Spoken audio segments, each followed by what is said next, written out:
ஆமாம், உங்களுக்கு பிள்ளைய வளர்க்க தெரியல. ஆமாம், உண்மைய தான் சொல்கிறேன். நான் எதுக்கு பயப்படணும்? உண்மைய தான் சொல்கிறேன் நானு. உங்க 2 பேத்துக்குமே பிள்ளைய வளர்க்க தெரியல. ஏன்னா ஆம்பளைன்னா தலையில தூக்கி ஆடணுங்கிறீங்க நீங்க.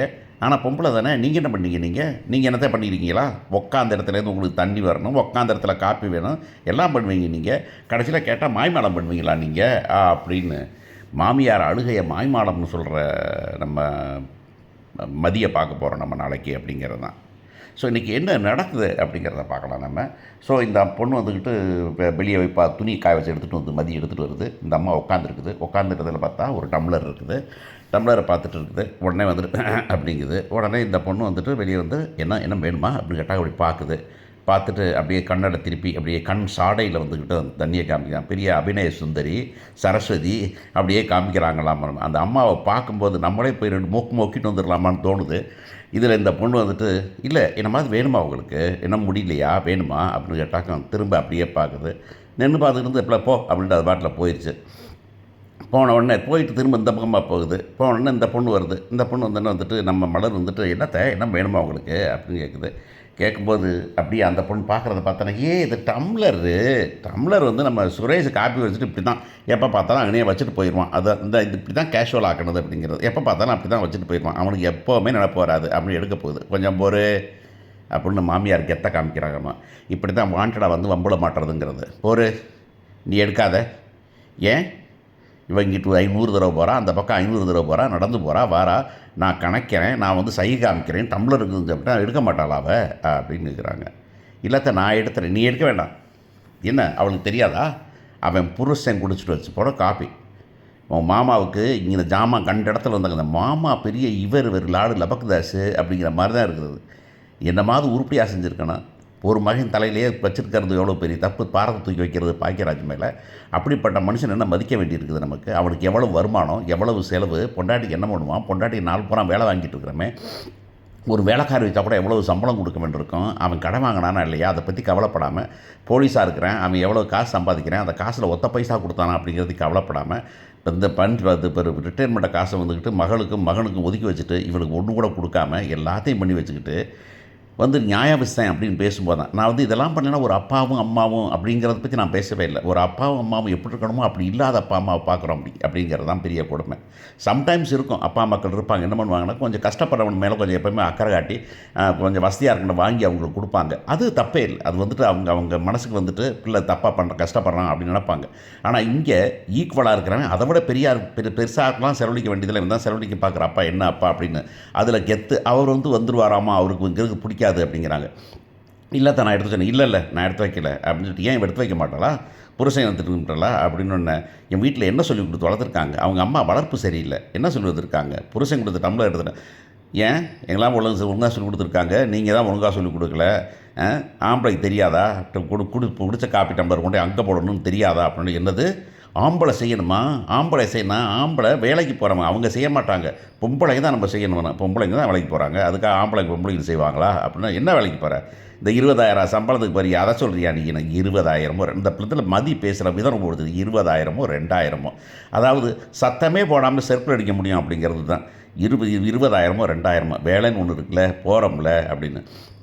அதுக்காக ஆம்பளை வேலை செய்யணுமாண்ணா? ஏன் ஆம்பளை வேலை தப்பு என்னென்ன இதான் அதான் சொல்கிறேனே. உங்கள் அம்மாவை சொல்லணும், உங்கள் அம்மா வளர்ப்பு சரியில்லை. நாங்கள் வந்து அப்படின்னு வளர்ப்பு சரியில்லைன்னா எங்கள் அம்மா வளர்ப்பு என்ன நீங்கள் நல்லா வளர்த்து வச்சுருக்கீங்களா? நீங்கள் தண்ணி டம்ளர் எடுத்து போடணும்னு சொல்லி கொடுக்கல. இப்போ குளிக்கிற துணியை வந்துட்டு பெட்டு மேலே போடாத துண்டை அப்படின்னு சொல்லி தெரியல. கலட்டின துணியை போய் இதில் வந்து லாண்ட்ரி பாக்ஸில் போடுன்னு சொல்ல தெரியல உங்களுக்கு. சாப்பிட்ட இடத்த சுத்தமாக வைக்கணும் அப்படிங்கிறது தெரில. சாப்பிட்ட பிளேட்டை தூக்கி அங்கே வைக்கணும்னு சொல்ல தெரில. இதெல்லாம் சொல்லியிருக்காமல் நீங்கள் பிள்ளையை வளர்த்துருக்கீங்க அப்படின்னு ஒன்று. ஐயோ என்னை பிள்ளை வளர்க்க தெரியலேன்னு சொல்லிட்டாலே அதான் மலர். நம்ம பார்த்து பொண்ணை கூப்பிட்டு வந்தோம்னாக்க வந்துருக்கேன். இவ அப்படியே வந்துட்டு நேராக மழையில் வந்து உட்காந்து வந்தேன். நான் எங்கே உட்காந்தேன், நீங்கள் தான் உட்கார வச்சிங்க அப்படின்னு. இதுக்கு வார்த்தைக்கு வார்த்தை பொழிச்சுன்னு போட்டதை கேட்டால் இன்றைக்கி ஆக்சுவலாக வந்துக்கிட்டு ஒரு ஒரு ஒரு ஒரு பயங்கர சண்டைகள் இருந்த குடும்ப சித்திரம் அப்படின்னு போடுவாங்க அந்த காலத்தில். அந்த மாதிரி பார்த்த மாதிரி இருந்தது. எனக்கு பெரிய நிறைவு எடுக்கிறது. ரொம்ப காலத்துக்கு முன்னாடி விஜயகாந்த் படமும் விஜயசாந்தி படமும் பார்த்தோம்னாக்கா அப்பா 4 பேர்த்த வந்துட்டு உதச்ச ஒரு திருப்தி இருக்குது தெரியுமா, சைக்கலாஜிக்கலாக அந்த மாதிரி இருக்கும். அந்த மாதிரி இன்றைக்கி இந்த மலரை பார்த்து பாக்கியராஜை பார்த்து நொந்து போயிருக்கிறதுல இந்த மதி இன்றைக்கி போட்ட போடு நேரடி போடு அப்படிங்கிறத பார்க்கும்போது ரொம்ப நல்லாயிருக்கும். உங்களுக்கு என்ஜாய் பண்ணி பார்ப்பீங்க நீங்கள் நிச்சயமாக.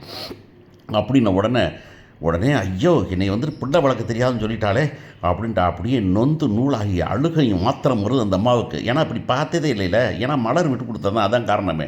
உடனே வந்துட்டு அப்படியே உட்காந்துருது. உட்காந்த உடனே இந்த பிள்ளை அப்படியே பார்க்குது. பார்த்துட்டு சொல்லிட்டு போயிடுதுல, ஒன்றுமே நீங்கள் வந்து ஒரு பிள்ளையாக பிள்ளை வளர்க்கல, அதை போய் பாருங்கள் நீங்கங்கிற மாதிரி சொல்லிவிட்டு அந்த பிள்ளை கிளம்பி போயிடுது. கிளம்பி பார்த்தா பார்க்குது. பார்த்துட்டு டக்குன்னு இந்த அம்மாவுக்கு ஞாபகம் வருது மலரை பார்த்தா. ஐயையோ மலரும் இப்படி மாறிடுவாளே, இவளை காத்து இவளுக்கு தைரியம் வந்துருமே. உடனே வந்துக்கிட்டு அந்த மாய்மாலம் பண்ணுறது இருக்கு இல்லையா, நீங்கள் ஒரு படத்தில் வடிவுக்கரசி பண்ணுறத பாருங்க. ஐயையோ நெஞ்சு வலிக்குதே அப்படிம்பாங்க.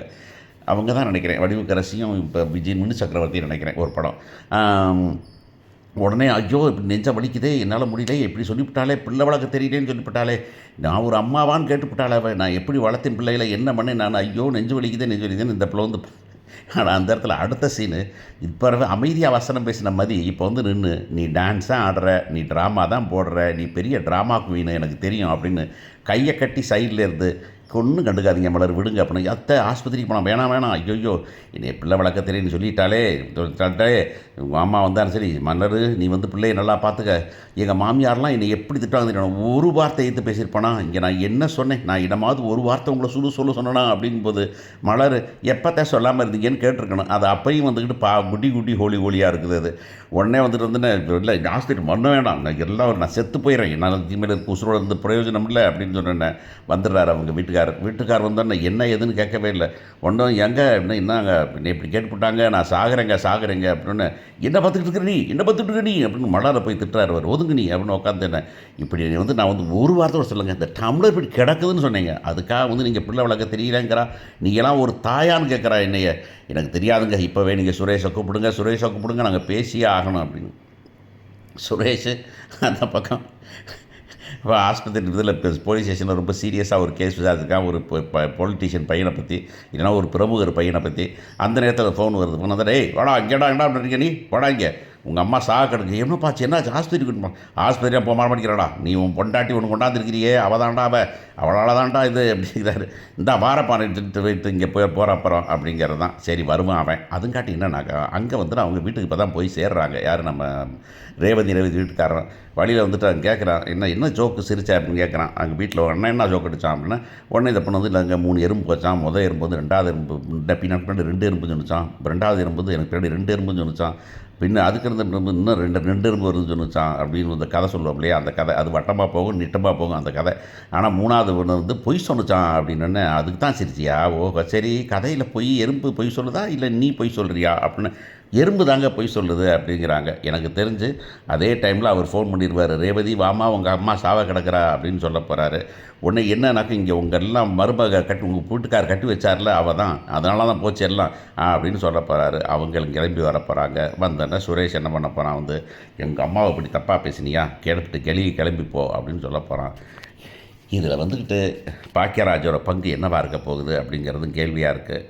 என்னைய கேட்டால் இதுதான் காரணம் அப்படின்னு வந்துக்கிட்டு இந்த பொண்ணு எப்போவுமே வீட்டை விட்டு வெளியே போயிடுறதான் பெட்டர் அப்படின்னு நான் நினைக்கிறேன். ஏன்னா இந்த மாதிரி குடும்பத்தில் வாழணுங்கிற அவசியம் இல்லை இருந்தாக்க எல்லாத்தையும் திருத்தணும். நீங்கள் என்ன நினைக்கிறீங்க, இருக்கணுமா இல்லை போகணுமா அப்படின்னு பாருங்க.